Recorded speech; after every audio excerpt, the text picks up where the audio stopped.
السلام عليكم. إيران تقصف قاعدة أمريكية في الدوحة في قطر. هذه رسالة من عند إيران، قلت لكم سما أي بلاد راهي دايرة يدها في يد أمريكان وكاين صوص غادي تنضرب. بداتها بقطر، مازال باقي الإمارات ومازال باقي الخير، مازال باقي مصر، مازال باقي الأردن، مازال الجراو تاع أمريكان. راك فاهم كي شغل أمريكان هي الكلب الكبير والآخرين تاعهم جراو، راك نعرفوا. بداتها بهم إيران. المراركه اللي كانوا يقولوا لنا بعد طهران تجي وهران، دروك غادي تتبدل. قشو ما تبغوا تقولوا كلمه بالقافيه، دروك بعد الدوحه غادي تخرجوا تقولوا لنا تجي جلفه هكا.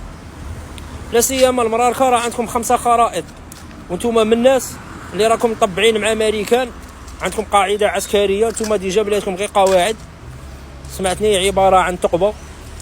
عندكم 5 خرائط. نصيحه في سبيل الله، كل يوم حطوا خريطة باش إيران ما تعرفكمش. راني نصحتكم. السلام عليكم.